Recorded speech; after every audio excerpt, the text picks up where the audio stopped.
Hello friends, ಈ ವಿಡಿಯೋದಲ್ಲಿ ನಾವು financial markets and institutions elective finance MBA third semester department of studies research in management KSOU 16A.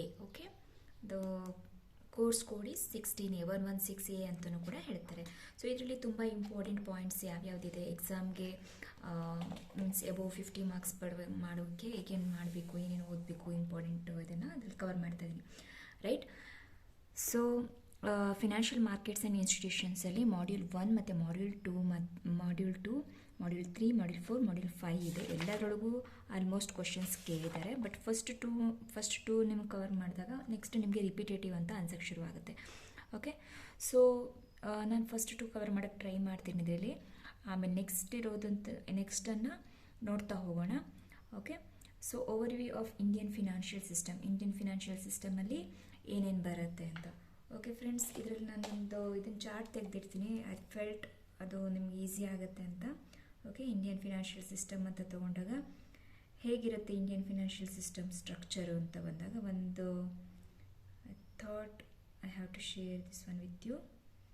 Okay, so I hope ನಿಮ್ಗೆ ಕಾಣಿಸ್ತಾ ಇದೆ, right. First Indian financial system ಅಂತ ಬಂದಾಗ financial institutions, financial markets, financial instruments ಅಥವಾ assets ಅಂತೀವಿ. Next financial services. Okay, next financial institutions ಅಂತ ಬಂದಾಗ banking institution ಮತ್ತು non banking institutions. Financial markets ಅಂತ ಬಂದಾಗ ಅನ್ಆರ್ಗನೈಸ್ಡ್ ಮಾರ್ಕೆಟ್ ಮತ್ತು organised market. Next financial asset instruments ಅಥವಾ ಫೈನಾನ್ಷಿಯಲ್ ಸರ್ವೀಸಸ್ ಅಂತ ಬಂದಾಗ fund based services, fee based services. Okay, banking institutions ಅಂತ ಬಂದಾಗ commercial banks, cooperative banks, regional rural banks, RRBs ಅಂತ ಹೇಳ್ತೀವಿ, ಮತ್ತು ಫಾರಿನ್ ಬ್ಯಾಂಕ್ಸ್. ಕಮರ್ಷಿಯಲ್ ಬ್ಯಾಂಕ್ಸ್ ಅಂತ ಬಂದಾಗ ಪ್ರೈವೇಟ್ ಬ್ಯಾಂಕ್ಸ್ ಮತ್ತು public banks. Okay, then financial ಮಾರ್ಕೆಟ್ಸಲ್ಲಿ ಅನ್ಆರ್ಗನೈಸ್ಡ್ ಅಂದರೆ ಅಲ್ಲಿ ಯಾವುದೇ ಒಂದು ಪ್ಲ್ಯಾಟ್ಫಾರ್ಮ್ ಇರಲ್ಲ, ಹಾಗೆಯೇ ಟ್ರೇಡಿಂಗ್ ಆಗ್ತಾ ಇದ್ರೆ ಅದನ್ನು ಅನ್ಆರ್ಗನೈಸ್ಡ್ ಅಂತ ಹೇಳ್ತೀವಿ. Organised and capital market. ಆರ್ಗನೈಸ್ಡಲ್ಲಿ ಕ್ಯಾಪಿಟಲ್ ಮಾರ್ಕೆಟ್ ಮತ್ತು ಮನಿ ಮಾರ್ಕೆಟ್. ಕ್ಯಾಪಿಟಲ್ ಮಾರ್ಕೆಟಲ್ಲಿ ಸೆಕೆಂಡರಿ ಮಾರ್ಕೆಟ್ ಮತ್ತು ಪ್ರೈಮರಿ ಮಾರ್ಕೆಟ್.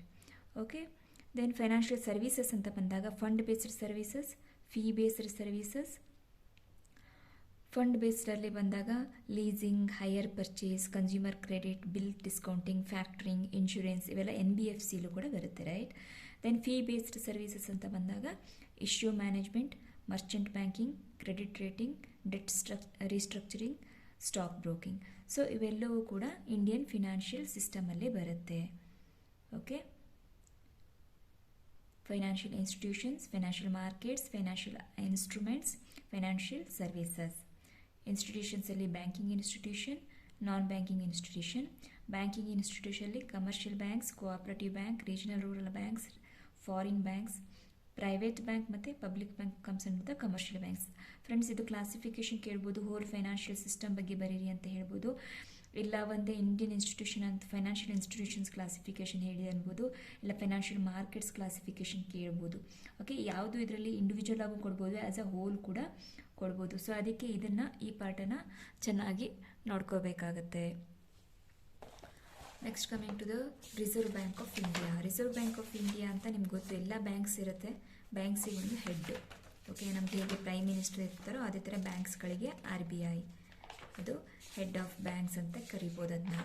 ಸೊ ಅದರಲ್ಲಿ ನಿಮ್ಗೆ ಏನಿರುತ್ತೆ, RBI ಅಂದ್ರೇನು, RBIದು ಏನೇನು ನಿಮಗೆ ರೋಲ್ ಆಫ್ RBI ಇರ್ಬೋದು, ಇಂಪಾರ್ಟೆನ್ಸ್ ಆಫ್ RBI ಇರ್ಬೋದು. ಓಕೆ, ಇವೆಲ್ಲವೂ ಕೂಡ ಇಲ್ಲೂ ಕೂಡ ರಿಪಿಟೇಷನ್ಸ್ ತುಂಬ ಇರುತ್ತೆ, right. So first of all role of RBI ಅಂತ ತಗೊಂಡಾಗ, ಓಕೆ, ಫಂಕ್ಷನ್ಸ್ ಆಫ್ RBI ಅಂತ ಹೇಳ್ಬೋದು. ಫಂಕ್ಷನ್ಸ್ ಆಫ್ RBIಲಿ monopoly note issue. Okay, note issue ಮಾಡೋದ್ರೊಳಗೆ ಇದು ಮೊನೊಪೊಲಿ ತಗೊಳುತ್ತೆ. ಓನ್ಲಿ ಕಾಯಿನ್ಸ್ ಮಾತ್ರ ಮಿನಿಸ್ಟ್ರಿ ಆಫ್ ಫೈನಾನ್ಸ್ ಮಾಡುತ್ತೆ, ಅದರ್ವೈಸ್ ನೋಟ್ಸ್ ಎಲ್ಲ ಪ್ರಿಂಟ್ ಮಾಡೋದು RBI ಆಗಿರುತ್ತೆ. ಬ್ಯಾಂಕ್ ಟು ದ ಗೌರ್ಮೆಂಟಿಗೆ ಎಮರ್ಜೆನ್ಸಿ ಇದ್ದಾಗ ಅಪ್ ಟು 3 months ಅಡ್ವಾನ್ಸಲ್ಲಿ ಕೊಡುತ್ತೆ. ಓಕೆ, ಗೌರ್ಮೆಂಟಿಗೆ ಏನಾದ್ರು ಅದ್ರದ್ದು ಹೊಸ ಇನ್ವೆಸ್ಟ್ಮೆಂಟ್ ಪ್ಲ್ಯಾನ್ಸ್ ಬಂದಾಗ, ಇನ್ಫ್ರಾಸ್ಟ್ರಕ್ಚರ್ ಪ್ಲ್ಯಾನ್ಸ್ ಬಂದಾಗೆಲ್ಲ RBI ಅದಕ್ಕೆ ಲೋನ್ ಕೊಡುತ್ತೆ ಗೌರ್ಮೆಂಟ್ಗೆ. ಓಕೆ, ದೆನ್ ಬ್ಯಾಂಕರ್ಸ್ ಬ್ಯಾಂಕ್, ಇದನ್ನು ಕೂಡ ಇಂಡಿವಿಜುವಲ್ ಆಗಿ ಕೇಳ್ತಾರೆ. ಬ್ಯಾಂಕರ್ಸ್ ಬ್ಯಾಂಕ್ ಅಂದರೆ ರಿಸರ್ವ್ ಬ್ಯಾಂಕ್ ಆಫ್ ಇಂಡಿಯಾ ಏನು ಮಾಡುತ್ತೆ, ಬ್ಯಾಂಕ್ಗಳಿಗೆ ಕೂಡ ಶಾರ್ಟ್ ಟರ್ಮ್ಗೆ ಲೋನ್ಸನ್ನು ಕೊಡುತ್ತೆ, 3 months ಆಗಿರ್ಬೋದು. ಓಕೆ, ಅದರದ್ದು ಬೇಸಿಕ್ ಏನು up to 3 months short term ಅಂತ ಹೇಳ್ತೀವಿ, ಅಲ್ಲಿ 3 ಮಂತ್ಸ್ ಅಷ್ಟು ಟೈಮ್ ತೊಗೊಂಡು ಬ್ಯಾಂಕರ್ಗಳನ್ನು ರಿಟರ್ನ್ ಮಾಡ್ಬೋದು ಆರ್ ಬಿ ಐಗೆ. It is known as lenders of last resort in the times of financial emergency ಬಂದಾಗ ಕೂಡ ಆರ್ ಬಿ ಐಲಿ ತುಂಬ ದುಡ್ಡಿರುತ್ತೆ. ಸೊ ಅದು ಕೂಡ ಅವಾಗ ನಿಮಗೆ ಫೈನಾನ್ಸ್ ಮಾಡ್ತಾ ಇರುತ್ತೆ. ಓಕೆ, ಮತ್ತು ಅದು ಕನ್ಸೆಷನಲ್ ರೇಟ್ ಇರುತ್ತೆ, ಸ್ಪೆಸಿಫಿಕ್ ಪರ್ಪಸ್ ಇದ್ದಾಗ ಕನ್ಸೆಷನಲ್ ರೇಟ್ ಕೂಡ ಇರುತ್ತೆ. Refinance facilities to all the eligible ಬ್ಯಾಂಕ್ಗಳು ಅಲ್ಲಿ CRR SLR ಮೂಲಕ ಡೆಪಾಸಿಟ್ ಮಾಡಿರ್ತಾರೆ. ಓಕೆ, ಇವ್ರೇನು ಮಾಡ್ತಾರೆ, ಬ್ಯಾಂಕ್ಗಳು ಅಲ್ಲಿ ಡೆಪಾಸಿಟು ಮಾಡ್ತಾರೆ, ಹೆಚ್ಚಿಗೆ ಇದ್ದಾಗ ಬೇಕಾದಾಗ ಲೋನ್ ಕೂಡ ತೊಗೋತಾರೆ. ನೀವು ಹೇಗೆ ಬ್ಯಾಂಕಲ್ಲಿ ತೊಗೋತೀರಾ ಅದೇ ಥರ ಆರ್ ಬಿ ಐಯಿಂದ ಬ್ಯಾಂಕ್ಗಳು ಓಕೆ ಲೋನು ತೊಗೊಳ್ತಾರೆ ಮತ್ತು ಅಲ್ಲಿ FDನೂ ಇಡ್ತಾರೆ. ಓಕೆ, ಅದನ್ನು that may be in the form of SLR, CRR, gold, okay ಯಾವುದು ಇರ್ಬೋದು. ದೆನ್ ಅದನ್ನೇ ಬ್ಯಾಂಕರ್ಸ್ ಬ್ಯಾಂಕ್ ಅಂತ ಹೇಳ್ತೀವಿ. ಬ್ಯಾಂಕ್ಗಳು ಒಂದು ಇದು ನಾನು ಇನ್ನೊಂದು ಮಾಡಿದ್ದೀನಲ್ಲಿ like next regulatory and supervisory functions ಏನಿರುತ್ತೆ, ಓಕೆ ಲೈಸೆನ್ಸಿಂಗ್ ಕೊಡುತ್ತೆ ಬ್ಯಾಂಕ್ಗಳಿಗೆಲ್ಲ. ಹೊಸ ಬ್ಯಾಂಕ್ಗಳು ಮಾಡಬೇಕಾದ್ರೆ ಆರ್ ಬಿ ಐ ಪರ್ಮಿಷನ್ ಬೇಕಾಗುತ್ತೆ. ಟ್ರೈನಿಂಗ್ ಕಾಲೇಜಸ್ ಇರುತ್ತೆ ಬ್ಯಾಂಕ್ ಎಂಪ್ಲಾಯೀಸಿಗೆ ಮತ್ತು ಆಫೀಸರ್ಸ್ಗೆ. ಓಕೆ, ಕಂಟ್ರೋಲರ್ ಆಫ್ ಕ್ರೆಡಿಟ್ಗೆ ಒಂದು ಚಾಪ್ಟರ್ ಇದೆ. ಓಕೆ, ಕ್ವಾಲಿಟೇಟಿವ್ ಮತ್ತು ಕ್ವಾಂಟಿಟೇಟಿವ್ ಮೆಜರ್ಮೆಂಟ್ ಮಾಡಿ ಆರ್ ಬಿ ಐ ಏನು ಮಾಡುತ್ತೆ, ಕಂಟ್ರೋಲರ್ ಆಫ್ ಕ್ರೆಡಿಟ್ ಏನು ನಮ್ಮ ಫ್ಲೋ ಆಗ್ತಿದೆ ಮಾರ್ಕೆಟಲ್ಲಿ ಅದನ್ನು ಕಂಟ್ರೋಲ್ ಮಾಡುತ್ತೆ. Right, so this comes under the first. So ಇದರಲ್ಲಿ objectives of R B I ಕೇಳ್ಬೋದು. ಆಬ್ಜೆಕ್ಟಿವ್ ಆರ್ ಬಿ ಐ ಅಂತ ಕೇಳಿದಾಗ to manage the monetary and credit system. Okay, ಇಲ್ಲಿ ಫಂಕ್ಷನ್ಸು ರೋಲ್ಸು ಹೆಚ್ಚು ಕಡಿಮೆ ರಿಪೀಟ್ ಆಗ್ತಿರುತ್ತೆ. Okay, so to manage the monetary and credit system of India, to stabilize internal and external value of the rupee, to balance systematically develop the banking sector in India, to develop organized money market in India, to properly arrange for agriculture and industrial finance, okay, manage public debt, to establish monetary relations with other countries and international financial institutions. So these are all the objectives of the RBI. ನಿಮಗೆ rules ಬರುತ್ತೆ, functions ಬರುತ್ತೆ. Friends, ನಾನು ಆಗಲೇ ಹೇಳೋದಕ್ಕಿದ್ದು repetition ಇರೋದ್ರಿಂದ okay, ನಿಮ್ಗೆ ಏನಾದರೂ role ಕೇಳಿದ್ರೆ R B ಐದು ರೋಲ್ ಇರ್ಬೋದು, ಫಂಕ್ಷನ್ಸ್ ಇರ್ಬೋದು, ಅಥವಾ ಇಂಪಾರ್ಟೆಂಟ್ ಹೇಗೆ ಪಾರ್ಟಿಸಿಪೇಷನ್ ಮಾಡುತ್ತೆ ಆರ್ ಬಿ ಐ ಇದ್ರದ್ದು ಫಿನಾನ್ಷಿಯಲ್ ಸಿಸ್ಟಮಲ್ಲಿ ಅಂತ ಏನಾದರೂ ಕೇಳಿದ್ರು ಕೂಡ ಇದು 5 ಪಾಯಿಂಟ್ಸು ಮೇನ್ ಆಗುತ್ತೆ. Okay, R B I as a note issue, monopoly note issue R B I ಬಿಟ್ಟರೆ ಯಾರೂ ಮಾಡಲ್ಲ. ಜಸ್ಟ್ ಕಾಯಿನ್ಸ್ ಮಾತ್ರ ಏನು ಮಾಡುತ್ತೆ, ನಮ್ಮ ಮಾನಿಟರಿ ಸಿಸ್ಟಮಲ್ಲಿ ಮಿನಿಸ್ಟ್ರಿ ಆಫ್ ಫಿನಾನ್ಸು ಕಾಯಿನ್ಸನ್ನು ಡೆಲಿವರ್ ಮಾಡುತ್ತೆ. ಅದು ಬಿಟ್ಟು ಉಳಿದೆಲ್ಲ ನೋಟ್ ಇಶ್ಯೂಸು ನಮ್ಮ ಆರ್ ಬಿ ಐಯಿಂದನೇ ಆಗೋದು. ದೆನ್ ಕಂಟ್ರೋಲರ್ ಆಫ್ ಕ್ರೆಡಿಟಲ್ಲಿ ಕಂಟ್ರೋಲರ್ ಹೇಗಿರುತ್ತೆ ಅಂತಂದರೆ, ಒಂದು ಮಾರ್ಕೆಟಲ್ಲಿ ಯಾವ ಥರ ಕಂಟ್ರೋಲ್ ಮಾಡುತ್ತೆ ಕ್ರೆಡಿಟ್ ಫೆಸಿಲಿಟಿನ, ಅಥವಾ ಕ್ರೆಡಿಟನ್ನು ಕಂಟ್ರೋಲ್ ಮಾಡೋದ್ರಿಂದ ಮಾರ್ಕೆಟ್ ಮೇಲೆ ಹೇಗೆ ಇಫೆಕ್ಟ್ ಆಗುತ್ತೆ, ಕನ್ಸ್ಯೂಮರ್ಸ್ ಮೇಲೆ ಹೇಗೆ ಇಫೆಕ್ಟ್ ಆಗುತ್ತೆ ಅನ್ನೋದು ಅದರದ್ದೇ ಒಂದು ಚಾಪ್ಟರ್ ಇದೆ, ಅಲ್ಲಿ ನೋಡೋಣ.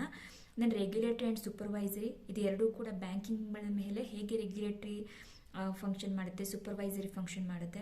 ಓಕೆ, ಬ್ಯಾಂಕರ್ ಟು ದ ಬ್ಯಾಂಕಿಗೆ ಹೇಗೆ ಬ್ಯಾಂಕರ್ ಆಗಿ ಆ್ಯಕ್ಟ್ ಮಾಡುತ್ತೆ. Next banker to the government, ಯಾವಾಗ ಬ್ಯಾಂಕರ್ ಟು ದ ಗೌರ್ಮೆಂಟ್ ಆಗುತ್ತೆ. So this are the 5 main roles, functions or anything about the R B I. Okay, note issue, then credit control, banker to the banks, banker to the governments, and ಏನು regulatory and supervisory rule. Okay, so next coming to the ನಿಮಗೆ regulate ಹೇಗೆ ಮಾಡುತ್ತೆ ಅಂತಂದರೆ, ಮನಿ ಸಪ್ಲೈಯಿಂದ system ಯಾವ ಥರ ಮನಿ supply ಆಗಬೇಕು, GDP and inflation ಮತ್ತು GDP ಹೇಗಿರಬೇಕು. ಓಕೆ, ಕಾನ್ಫಿಡೆನ್ಸಿಂದ ಏನಾಗಿರುತ್ತೆ, ಪೀಪಲ್ ಮೈಂಡ್ಲಿ ಕಾನ್ಫಿಡೆನ್ಸ್ ತೊಗೊಂಡು ಬರಬೇಕು ಬ್ಯಾಂಕಿಂಗ್ ಸಿಸ್ಟಮ್ ಮೇಲೆ ಅಂತಂದ್ಬಿಟ್ಟೆ ನಮ್ಮಲ್ಲಿ 5 lakhs ತನಕ ಈಗ ಮೊನ್ನೆ PMCದು ಮತ್ತು ರಾಘವೇಂದ್ರ ಕೋಆಪರೇಟಿವ್ ಸೊಸೈಟಿದೆಲ್ಲ ಪ್ರಾಬ್ಲಮ್ ಆಗಿರೋದ್ರಿಂದ ಅದನ್ನೆಲ್ಲ ಅಬ್ಸರ್ವ್ ಮಾಡಿ ಫಸ್ಟ್ 1 lakh ಇತ್ತು ಇನ್ಶೂರೆನ್ಸು, ಈಗ 5 lakh ತನಕನೂ ಪರ್ ಹೆಡ್ ನೀವೇನಾದರೂ ಡೆಪಾಸಿಟ್ ಮಾಡಿದ್ರೆ ಅಂದರೆ ಅದಕ್ಕೆ ಇನ್ಶೂರೆನ್ಸು ಆರ್ ಬಿ ಐ ಕಡೆಯಿಂದ ಪ್ರೊವೈಡ್ ಮಾಡ್ತಾ ಇದೆ. Then providing different tools for customers, banking ombudsman ಅಂತಂದರೆ ಏನಾದರೂ ಕಂಪ್ಲೇಂಟ್ಸ್ ಇದ್ದರೆ ಅದನ್ನು ಅಫಿಷಿಯಲ್ಸ್ ಥ್ರೂ ಅದನ್ನು ರಿಸೀವ್ ಮಾಡಿ ಅದನ್ನು ಕೂಡ ಸೊಲ್ಯೂಷನ್ ಮಾಡುತ್ತೆ. So banking ombudsman. R B I is the issuer to monetary policy. Okay, monetary ಪಾಲಿಸಿಯನ್ನು ಇಯರ್ಲಿ 2 times ತೊಗೊಂಡು ಬರುತ್ತೆ. It reviews the policy review, inflation control ಇರ್ಬೋದು, ಕಂಟ್ರೋಲ್ ಆನ್ ಬ್ಯಾಂಕ್ ರೇಟ್ ಇರ್ಬೋದು, ಇಂಟ್ರೆಸ್ಟ್ ರೇಟ್ ಇರ್ಬೋದು. ಓಕೆ, ಇವೆಲ್ಲವನ್ನು ಕೂಡ monetary ಪಾಲಿಸಿಯಲ್ಲಿ ಬರುತ್ತೆ. ಕ್ಯಾಶ್ ರಿಸರ್ವ್ ರೇಷಿಯೋ ಎಷ್ಟಿರಬೇಕು, ಓಪನ್ ಮಾರ್ಕೆಟ್ ಆಪ್ರೇಷನ್ಸ್ ಹೇಗಿರಬೇಕು, different rates such as repo rate, reverse repo rate, bank rate. Okay, ಇವೆಲ್ಲ ಮೆನ್ಷನ್ ಮಾಡೋದಿರುತ್ತೆ. ಇದು ಬೇರೆ ಬೇರೆ ರೇಟ್ಸ್ ಬೇರೆ ಬೇರೆ ನಿಮಗೆ ಎಕನಾಮಿಕ್ಸಲ್ಲಿ ಇದೆ ಡೆಪ್ತಲ್ಲಿ ಬರುತ್ತೆ, ಲೈಕ್ ರೆಪೋ ರೇಟ್ ಅಂದ್ರೇನು, ಬ್ಯಾಂಕ್ ರೇಟ್ ಅಂದ್ರೇನು, ರಿವರ್ಸ್ ರೆಪೋ ರೇಟ್ ಅಂದ್ರೇನು ಅಂತ. ಬಟ್ ಇಲ್ಲಿ ನೀವೇನು ತಿಳ್ಕೊಬೇಕು ಅಂತಂದರೆ ಇದೆಲ್ಲ ರೇಟನ್ನು ಕೂಡ RBI ಮ್ಯಾನೇಜ್ ಮಾಡುತ್ತೆ. ಇಶ್ಯೂರೆನ್ಸ್ ಕರೆನ್ಸಿ ಇಲ್ಲಿ ಇನ್ನೊಂದು ಆ್ಯಡ್ ಮಾಡ್ಕೊಳ್ಳಿ,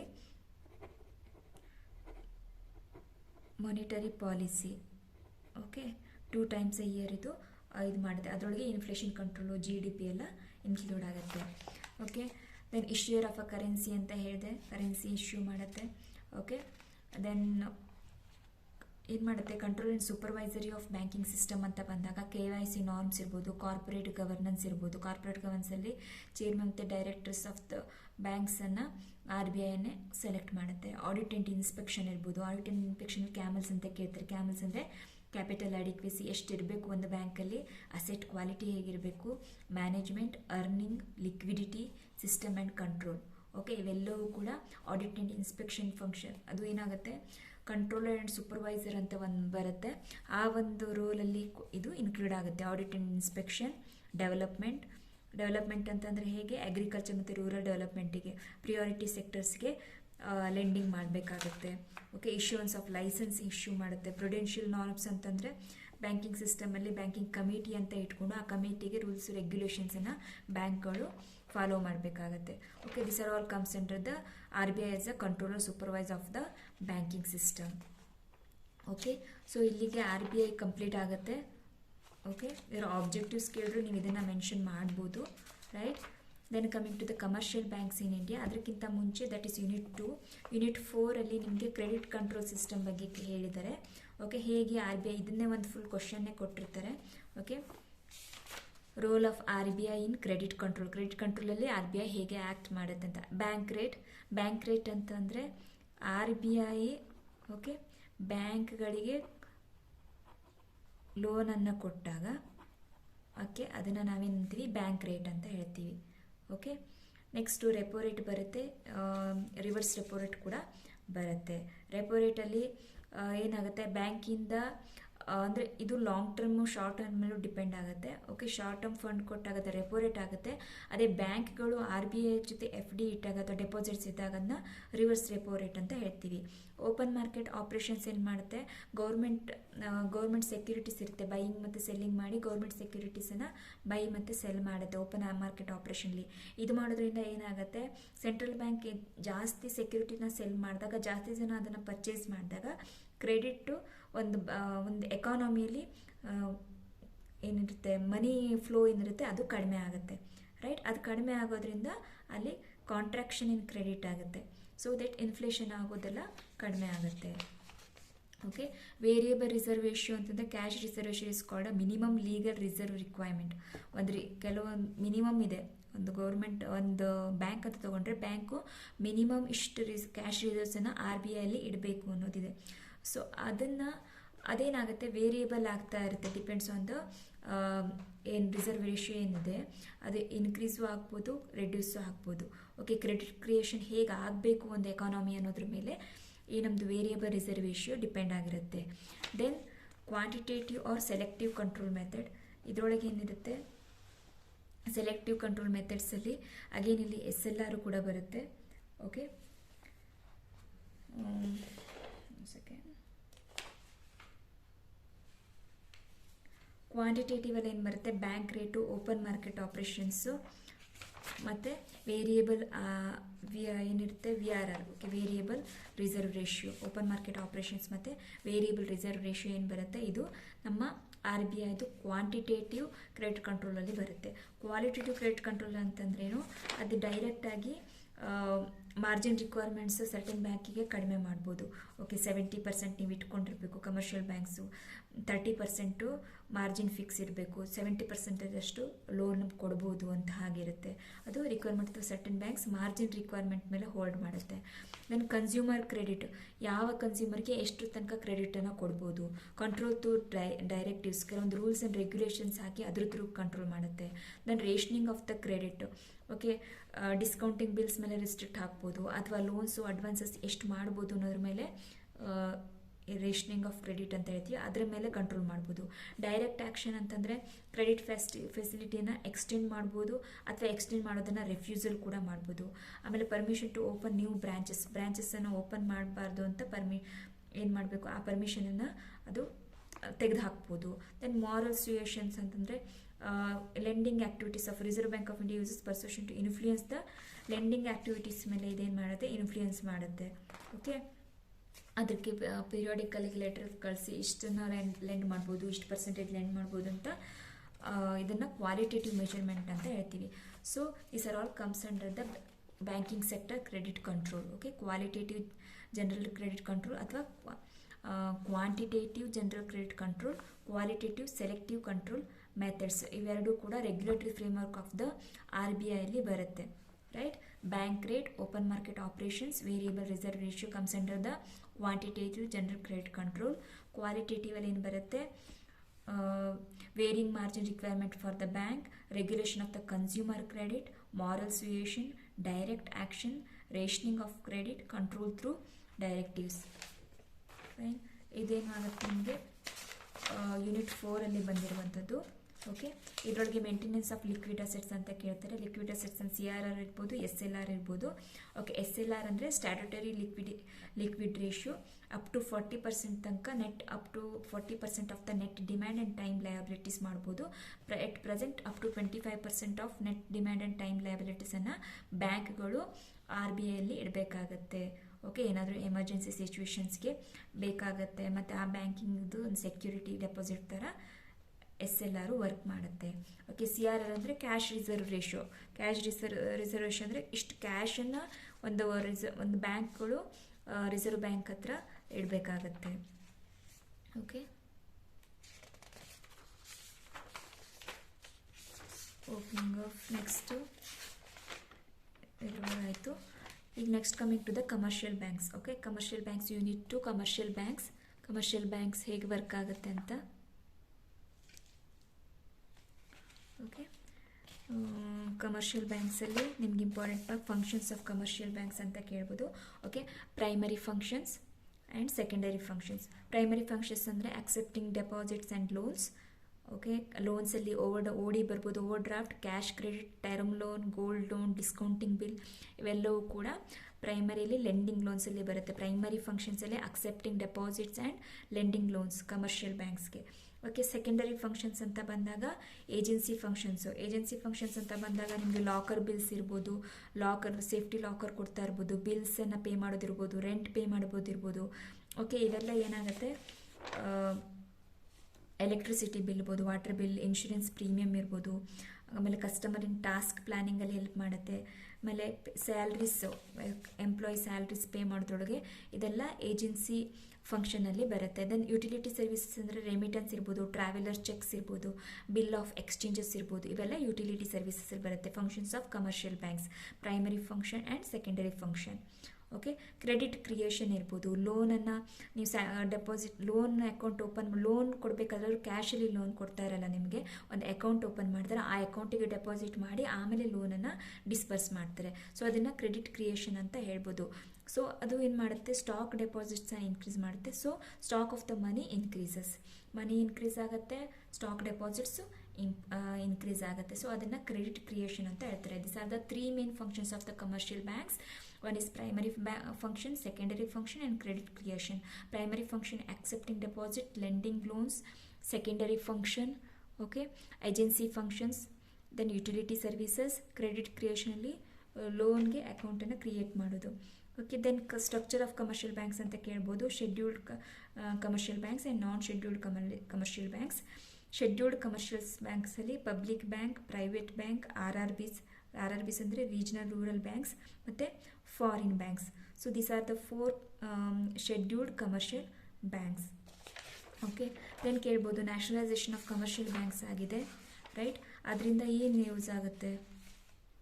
ಓಕೆ, ಸೊ ಇದು ಕ್ಲಾಸಿಫಿಕೇಷನನ್ನು 10 ಮಾರ್ಕ್ಸಿಗೆ ಕೇಳಿದ್ದಾರೆ ಫ್ರೆಂಡ್ಸ್, ಕಮರ್ಷಿಯಲ್ ಬ್ಯಾಂಕ್ಸ್ದು. ಓಕೆ, ಶೆಡ್ಯೂಲ್ಡ್ ಬ್ಯಾಂಕ್ಸ್ ಅಂದರೆ ಮಿನಿಮಮ್ 5 lakhs ಎಬೋ ಏನಿರುತ್ತೆ ಅದು ಪೇಡ್ ಅಪ್ ಕ್ಯಾಪಿಟಲ್ ಇರುತ್ತೆ. ಓಕೆ, ಕೋಆಪರೇಟಿವ್ ಸೊಸೈಟಿನೂ ಆಗಿರ್ಬೋದು ಅದು.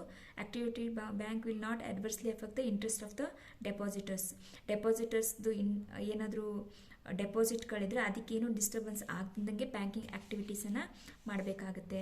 ಪಬ್ಲಿಕ್ ಸೆಕ್ಟರ್ ಬ್ಯಾಂಕ್ಸ್ ಅಂದರೆ ಗೌರ್ಮೆಂಟ್ ಓನ್ಡ್ ಇರುತ್ತೆ. ಓಕೆ, ಇಲ್ಲಿ ಗೌರ್ಮೆಂಟ್ ಸ್ಪಾನ್ಸರ್ ಮಾಡ್ತಾ ಇರುತ್ತೆ.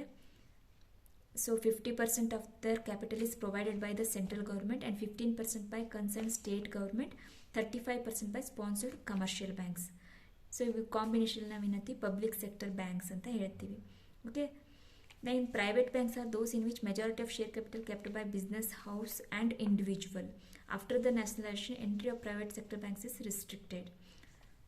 ಓಕೆ, ತುಂಬ ಪ್ರೈವೇಟ್ ಬ್ಯಾಂಕ್ಸ್ಗಳು ಆವಾಗವಾಗ ಡೆವಲಪ್ ಆಗ್ತಾ ಇದ್ದು ಲಾಸಲ್ಲಿ ಕನ್ವರ್ಟ್ ಆಗ್ತಾ ಇರೋದನ್ನ ನ್ಯಾಷನಲೈಸೇಷನ್ ಮಾಡಿದಾಗ ಈ ಪಬ್ಲಿಕ್ ಸೆಕ್ಟರ್ ಬ್ಯಾಂಕ್ಸಿಗೆ ಹೆಲ್ಪ್ ಆಯಿತು. ಬಿಕಾಸ್ ಅಲ್ಲಿ 50% ಗೌರ್ಮೆಂಟ್ ಇತ್ತು, 15% ಸ್ಟೇಟ್ ಗೌರ್ಮೆಂಟ್ ಇತ್ತು, ಮತ್ತು 35% ಸ್ಪಾನ್ಸರ್ಡ್ ಕಮರ್ಷಿಯಲ್ ಬ್ಯಾಂಕ್ಸ್ ಇರುತ್ತೆ. ರೀಜನಲ್ ರೂರಲ್ ಬ್ಯಾಂಕ್ಸ್ ಅಂದರೆ ಇದರಲ್ಲೂ ಅದೇ ಥರ 50-15 ಮತ್ತು 35% ಶೇರ್ಸ್ ಇರುತ್ತೆ. ಓಕೆ, ಸ್ಟೇಟ್ ಗೌರ್ಮೆಂಟ್ ಮತ್ತು ಇದು ಸ್ಪಾನ್ಸರ್ ಬ್ಯಾಂಕ್ ಅಂದರೆ 35% ಸ್ಪಾನ್ಸರ್ ಬ್ಯಾಂಕಿಂದ ಆಗಿರುತ್ತೆ. 1975 ಇದನ್ನು ತೊಗೊಂಬಂದರು. ನಾನ್ ಶೆಡ್ಯೂಲ್ಡ್ ಬ್ಯಾಂಕ್ಸ್, ಫಾರಿನ್ ಬ್ಯಾಂಕ್ಸ್ ಏನು ಮಾಡುತ್ತೆ, foreign banks of sure banking, online banking, personal banking ಎಲ್ಲ ಸ್ಪೆಸಿಫಿಕ್ಸ್ ಬರುತ್ತೆ. Okay, foreign banks are superior in technology and management than Indian banks. Okay, foreign banks are those which incorporate outside India, open their branches in India.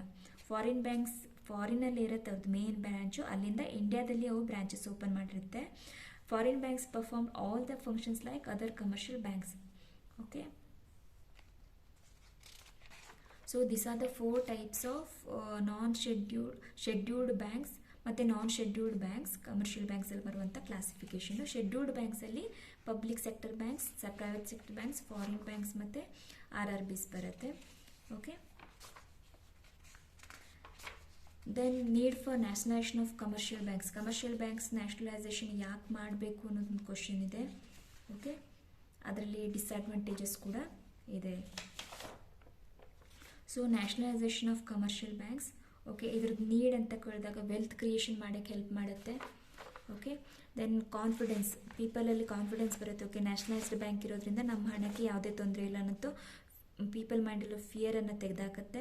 Then fair credit distribution, ಎಲ್ಲ priority ಸೆಕ್ಟರ್ಸ್ಗೂ ನಾವು loan ಕೊಡೋದ್ರಿಂದ fair credit distribution ಆಗುತ್ತೆ. Then regional imbalance ಅನ್ನು reduce ಮಾಡುತ್ತೆ.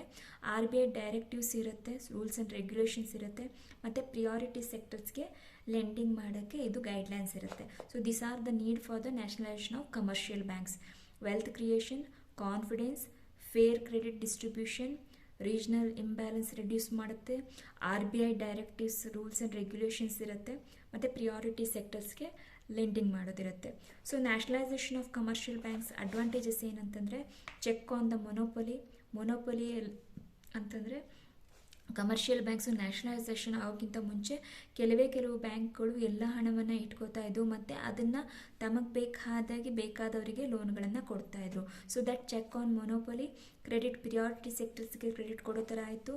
Then regional imbalance ಕಡಿಮೆ ಮಾಡೋದು, collection of savings, black ಮನಿಯನ್ನು curb ಮಾಡಿತು. ದೆನ್ ಎಕನಾಮಿಕ್ ಗ್ರೋತು ಹೆಲ್ಪ್ ಮಾಡುತ್ತೆ, ಎಕ್ಸ್ಪೋರ್ಟ್ ಪ್ರಮೋಷನಲ್ಲಿ ಹೆಲ್ಪ್ ಮಾಡುತ್ತೆ. ಹೇಗೆ ಫಾರಿನ್ ಎಕ್ಸ್ಚೇಂಜಲ್ಲಿ, ಸೊ ಫಾರಿನ್ ಎಕ್ಸ್ಚೇಂಜ್ ಅಂತಂದರೆ ನಿಮಗೆ ಇಲ್ಲಿರುವಂಥ ಇಂಡಸ್ಟ್ರೀಸ್ಗೆ ಮತ್ತು ಏನು ಸ್ಮಾಲ್ ಸ್ಕೇಲ್ ಇಂಡಸ್ಟ್ರೀಸ್ಗಾಗಿರ್ಬೋದು, ಲಾರ್ಜ್ ಸ್ಕೇಲ್ ಇಂಡಸ್ಟ್ರೀಸ್ಗಾಗಿರ್ಬೋದು, ಅವಕ್ಕೆ ಎಕ್ಸ್ಪೋರ್ಟ್ ರಿಲೇಟೆಡ್ ಇದರಲ್ಲಿ ಹೆಲ್ಪ್ ಮಾಡಿ ಫಾರಿನ್ ಎಕ್ಸ್ಚೇಂಜನ್ನು ಜಾಸ್ತಿ ಮಾಡೋಕ್ಕೆ ಹೆಲ್ಪ್ ಮಾಡಿತು ನ್ಯಾಷನಲೈಸೇಷನ್ ಆದಮೇಲೆ. ಸೊ ಕ್ರೆಡಿಟ್ ಕಾರ್ಡ್ ಫೆಸಿಲಿಟಿಯನ್ನು ಕೊಡ್ತು, promote small scale industry. These are the advantages of nationalisation of commercial banks. Check on monopoly, priority ಸೆಕ್ಟರ್ಗೆ ಕ್ರೆಡಿಟ್ ಪ್ರೊವೈಡ್ ಮಾಡ್ತು, ರೀಜನಲ್ ಇಂಬ್ಯಾಲೆನ್ಸ್ ರಿಡ್ಯೂಸ್ ಆಯಿತು, collection of savings, black money, economic growth, export promotion, credit card facility ಮತ್ತು promote SSI. Disadvantages ಅಂತ ಬಂದಾಗ low performance. Okay, performance low ಆಯಿತು, ಯಾಕಂದರೆ ಇಲ್ಲಿ ಸ್ವಲ್ಪ ಪರ್ಸೆಂಟೇಜ್ ಅಷ್ಟು CRR SLR ನಾವು ಇದರಲ್ಲಿ ಇಡಬೇಕಾಗತ್ತೆ RBIಯಲ್ಲಿ. ಸೊ ಪರ್ಫಾರ್ಮೆನ್ಸು ಅದರಿಂದ ಕಡಿಮೆ ಆಗುತ್ತೆ, ಲೆಂಡಿಂಗ್ ಕಡಿಮೆ ಆಗೋದ್ರಿಂದ ಪರ್ಫಾರ್ಮೆನ್ಸ್ ಕಡಿಮೆ ಆಗುತ್ತೆ. ದೆನ್ ಫೇವರಿಟಿಸಮ್ ಆಗೋ ಚಾನ್ಸಸ್ ಇರುತ್ತೆ. ಫೇವರಿಟಿಸಮ್ ಇಲ್ಲಿ ಹೆಂಗೆ ಡಿಸ್ಅಡ್ವಾಂಟೇಜ್ ಆಗುತ್ತೆ ನ್ಯಾಷನಲೈಸೇಷನ್ ಅಂತಂದಾಗ, ಕೆಲವು ಹೈ ಕಸ್ಟಮರ್ಸ್ಗೆ ಅಥವಾ ಹೈ ಕ್ರೆಡಿಟ್ ಇರುವಂಥ ಕಸ್ಟಮರ್ಸ್ಗೆ ಜಾಸ್ತಿ ಲೋನ್ ಕೊಡುವಂಥ ಸಾಧ್ಯತೆ ಇರುತ್ತೆ. ದೆನ್ ಫೈನಾನ್ಷಿಯಲ್ ಕ್ರೈಸಿಸ್ ಆಗೋ ಚಾನ್ಸಸ್ ಇರುತ್ತೆ, ಏಕೆಂದರೆ ನ್ಯಾಷನಲೈಸೇಷನ್ ಆಗಿರೋದ್ರಿಂದ ಇಲ್ಲಿ ಕ್ರೆಡಿಟ್ ಪ್ರೊವೈಡ್ ಮಾಡಬೇಕು, ಅಲ್ಲಷ್ಟೇ ಕ್ರೆಡಿಟನ್ನು ಪ್ರೊವೈಡ್ ಮಾಡ್ತಾ ಇರ್ತಾರೆ. ಓಕೆ, ಪೊಲಿಟಿಕಲ್ ಇಂಟರ್ಫಿರೆನ್ಸ್ ಆಗೋ ಚಾನ್ಸಸ್ ಇರುತ್ತೆ. Okay, then unbalanced distribution of credit ಆಗುತ್ತೆ ಲೇಬರರ್ಸ್ಗೆ, ವರ್ಕರ್ಸ್ಗೆ, ಸ್ಮಾಲ್ ಟ್ರೇಡರ್ಗೆ due to lack of security ಅವರಿಗೆ ಇಲ್ಲದೆ ಇರೋದ್ರಿಂದ ಇಲ್ಲಿ ಸೆಕ್ಯೂರಿಟಿ ಇಲ್ಲದೇ ಲೋನ್ ಕೊಡೋ ಹಾಗಿಲ್ಲ. ಸೊ ಇದಾಗೋದ್ರಿಂದ ಏನಾಗುತ್ತೆ, ವರ್ಕರ್ಸ್ಗೆ, ಲೇಬರ್ಸ್ಗೆ ಮತ್ತು ಸ್ಮಾಲ್ ಟ್ರೇಡರ್ಸ್ಗೆ ಏನಾಗುತ್ತೆ, ಅನ್ಬ್ಯಾಲೆನ್ಸ್ಡ್ ಡಿಸ್ಟ್ರಿಬ್ಯೂಷನ್ ಆಫ್ ಕ್ರೆಡಿಟ್ ಅವರಿಗೆ ಲೋನ್ಗಳು ಸಿಗ್ತಾ ಇರಲ್ಲ because of the lacking of security. Then financial crisis ಅಂತಂದರೆ ಹೇಗೆ, banks grant non performing loans NPS ಆಗೋ ಚಾನ್ಸಸ್ ಇರುತ್ತೆ. ಮೋರ್ ದೆನ್ 180 ಡೇಸ್ ಆಗುತ್ತೆ ಅಥವಾ 6 ಮಂತ್ಸ್ ಅಂತ ನಾವು ತೊಗೋಬೋದು. ಸೊ ಅಲ್ಲಿ ತನಕ ಅದು ರಿಸೀವ್ ಆಗಿಲ್ಲ ಅಂದರೆ ನಾವು ಒಂದು NPS ಅಂತ ಹೇಳ್ತೀವಿ. NPS ಆಗೋ ಚಾನ್ಸಸ್ ಇರುತ್ತೆ. ಪೊಲಿಟಿಕಲ್ ಇಂಟರ್ಫಿರೆನ್ಸ್ ಇರುತ್ತೆ, ಗ್ರ್ಯಾಂಟಿಂಗ್ ಲೋನ್ಸ್ ಇರ್ಬೋದು, ಅಪಾಯಿಂಟ್ಮೆಂಟ್ ಆಫ್ ಬ್ಯಾಂಕಿಂಗ್ ಪರ್ಸನಲ್ ಇರ್ಬೋದು, ಓಪನಿಂಗ್ ಆಫ್ ನ್ಯೂ ಬ್ರಾಂಚಸ್ಸಲ್ಲಿ ಅಥವಾ ಬ್ಯಾಂಕ್ ಪರ್ಸನಲ್ಸ್ ಯಾವುದಿರಬೇಕು ಅಂತ ಗ್ರ್ಯಾಂಟಿಂಗ್ ಲೋನ್ಸಲ್ಲೆಲ್ಲ ಪೊಲಿಟಿಕಲ್ ಇಂಟರ್ಫಿರೆನ್ಸ್ ಆಗೋ ಚಾನ್ಸಸ್ ಇರುತ್ತೆ because it's a nationalised one. Favouritism ಅಂತಂದರೆ ಬಿಗ್ ಇಂಡಸ್ಟ್ರೀಸ್ಗೆ ಈಸಿ ಟರ್ಮ್ಸ್ ಕಂಡೀಷನ್ಸಲ್ಲಿ ಲೋನ್ ಸಿಗ್ತಾ ಇರುತ್ತೆ. ಬಟ್ ಸ್ಮಾಲ್ ಇಂಡಸ್ಟ್ರೀಸ್ ಆಗ್ಬೋದು, ಸ್ಮಾಲ್ ಕ್ಲೈಂಟ್ಸಿಗೆ ಏನಾಗುತ್ತೆ, ಈಸಿಯಾಗಿ ಲೋನ್ಗಳು ಸಿಗ್ತಾ ಇರಲ್ಲ, ಡಾಕ್ಯುಮೆಂಟೇಷನ್ ಎಲ್ಲ ತುಂಬ ಲೆಂದಿ ಆಗಿರುತ್ತೆ.